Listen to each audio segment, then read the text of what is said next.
नमस्कार दोस्तों, yoga with Acharya YouTube channel में आप सभी का स्वागत है।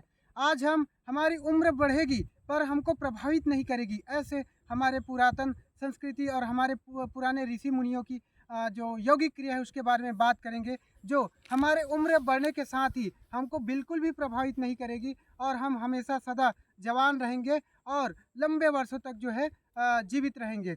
हमारे ऋषि मुनि जो है 300 साल 400 साल तक जो है जीवित रहते थे। उनका राज क्या है, आज हम लोग इसी के बारे में बात करेंगे, क्योंकि आज हमारा इस व्यस्त जीवन में, आज के इस दिनचर्या में अगर हम इन राज का पर्दाफाश करें तो हम भी इसी तरह से जो है अधिक सालों तक जीवित रह सकते हैं और उम्र का प्रभाव जो है हमारे शरीर पर नहीं पड़ेगा।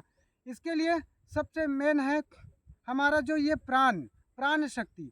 हमारा जो प्राण शक्ति, ये जो प्राण शक्ति है हमें जो प्राण वायु के रूप में जो मिलती है, हम इस ब्रह्मांड से एक श्वास के रूप में जो है प्राण वायु लेते हैं। यह प्राण वायु पूरे ब्रह्मांड में एक ब्रह्मांडी शक्ति के रूप में व्याप्त है, जिसको हम लोग अपने प्राणायाम के माध्यम से, अपने श्वास के माध्यम से लेते हैं और अपने ताकत को और अपने ऊर्जा को बढ़ाते हैं। यही रहस्य है कि हमें जो है प्राण वायु को अधिक से अधिक लेना है, ताकि हमारे जो कार्यशील है, हमारी शक्ति जो है, हमारी पावर जो है वह बढ़े। इसके लिए हम लोग आज ऐसे अभ्यास बताएंगे, ऐसे यौगिक अभ्यास बताएंगे, जिनका अगर निरंतर अभ्यास करेंगे तो हमारी प्राण शक्ति बढ़ेगी और ये हमारी उम्र पर बिल्कुल भी प्रभाव नहीं डालेगा। पहले समय में जो ऋषि मुनि थे, वह जो है हमारा शरीर जो है 5 तत्वों से मिलकर बना है और यही 5 तत्व जो है हमारी शक्ति को जो है बढ़ाता है, ऊर्जा को है बढ़ाता है। इसके लिए जो है हमारे ये जो शरीर है, ये जो है 5 प्रकार के प्राण काम करते हैं। इसमें प्राण ऊर्जा जो है मुख्य है। सबसे पहला है प्राण ऊर्जा, प्राण वायु, फिर अपान वायु, समान वायु, उदान वायु और है व्यान वायु। इनमें से सबसे प्रमुख है प्राण वायु। इसी प्राण वायु को हम बढ़ाएंगे। आप इसको इस प्रकार से समझ सकते हैं, जिस प्रकार से आपके घर में बिजली की सप्लाई, जैसे बिजली की सप्लाई तार से जब होता है, वोल्टेज अगर कम ज़्यादा होता है, सप्लाई कम होती है, तो पंखा जो चलता है वह धीरे हो जाता है। बिजली की सप्लाई जब कम होता है तो पंखा जो चलता है वह धीरे हो जाता है, और जैसे जैसे बिजली का सप्लाई बढ़ता है तो वहाँ पंखे की स्पीड भी बढ़ जाता है। उसी प्रकार से इसको हम लोग समझेंगे कि हमारे शरीर में जब प्राण वायु का सप्लाई पूरी तरह से अच्छे से मिलेगा तो हमें ऊर्जा भी अच्छे से मिलेगा और हमारा शरीर जो है स्वस्थ और मजबूत रहेगा। इसी के बारे में हम लोग बात करते हैं। सबसे पहले है सबसे पहले जो है प्राण वायु बढ़ाने के लिए जो है नाड़ी शोधन प्राणायाम।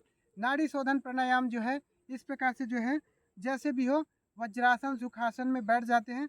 सबसे पहले इस प्रकार से वज्रासन में बैठ जाए और नाड़ी शोधन प्राणायाम कुंभक के साथ, क्योंकि कुंभक जो है हमारे ताकत को, हमारे प्राण वायु को अंदर जब हम लोग लेते हैं और उसको वहाँ रोक के अधिक देर तक रोकते हैं, तो वह हमारे पूरे शरीर में जो है प्राण वायु जो पूरी तरह से फैलता है और हमारे जो है उम्र को जो है बढ़ाता है, हमारे एनर्जी को जो है बढ़ाता है। तो हम लोग इसी जो है अनुलोम विलोम को कुंभक के साथ इस प्रकार से करेंगे। इस प्रकार से वज्रासन में बैठ जाएंगे और एक हाथ को जो है इस प्रकार से चिन्ह मुद्रा में रखेंगे और एक हाथ को इस प्रकार से वायु मुद्रा बनाएंगे। और सबसे पहले जो है लेफ्ट नाक को बंद करेंगे और राइट नाक से लंबी गहरी सांस भरेंगे इस प्रकार से। अंदर श्वास को भरकर श्वास को बिल्कुल रोक देना है, कुंभक लगाना है। फिर राइट नाक को बंद करके जालंधर बंद भी लगाएंगे। श्वास को जितना हो सके, जितना क्षमता है उतना रोक के रखेंगे, कुंभक लगा के रखेंगे और धीरे से रोकने के बाद अपने लेफ्ट नाक से सांस को छोड़ देंगे। इस प्रकार से हम लोग करते हैं तो हमारा जो है प्राण शक्ति जो है पूरे शरीर में पूरी सप्लाई होता है और हमारा जो है एनर्जी जो है बढ़ता है। इसी प्रकार से हमारा इसमें भस्त्रिका प्राणायाम को भी हम लोग जो है इसी प्रकार कुंभक के साथ करेंगे तो हमको बहुत ही जो है एनर्जी मिलेगा, बहुत ही पावर मिलेगा। इस प्रकार से वज्रासन में बैठ जाए और वज्रासन में बैठकर भस्त्रिका प्राणायाम जो है कुंभक के साथ, इसमें भी इस प्रकार से चिन्ह मुद्रा लगा लें, चिन्ह मुद्रा इस प्रकार से। और भस्त्रिका प्राणायाम के लिए लंबी गहरी श्वास भरेंगे,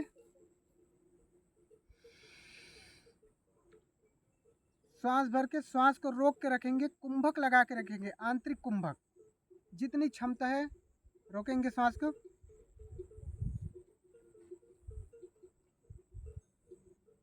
जब श्वास टूटने लगे तब धीरे से श्वास छोड़ेंगे। एक बार और लंबी गहरी श्वास भरेंगे, कुंभक लगा के रखेंगे, रोक के रखेंगे। जब श्वास टूटने लगे धीरे से श्वास छोड़ देंगे। इस प्रकार से हम लोग जितना जो है अपने प्राण ऊर्जा को, प्राण वायु को रोक के रखेंगे, उतना ही हमारा शरीर जो है एक्टिव होगा और हमारा शरीर जो है मजबूत बनेगा, स्वस्थ बनेगा। इसी प्रकार जो है तीसरा जो है भ्रामरी प्राणायाम। भ्रामरी प्राणायाम भी कुंभक के साथ। इसके लिए जो है इस प्रकार से दोनों अंगूठे से दोनों कान को बंद करेंगे, एक उंगली माथे पे और 2 उंगली आँख के नीचे। लंबी गहरी सांस भरेंगे और कुंभक लगा के जो है भौरे का गुंजन करेंगे। इस प्रकार से कुंभक लगा के रखेंगे और धीरे धीरे गुंजन करेंगे।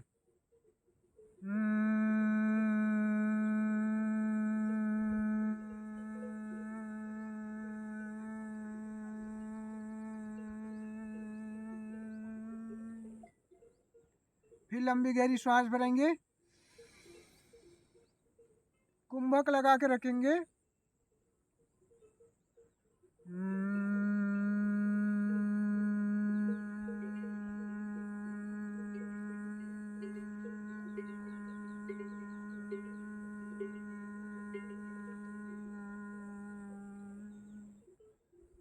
इस प्रकार से धीरे से छोड़ देंगे।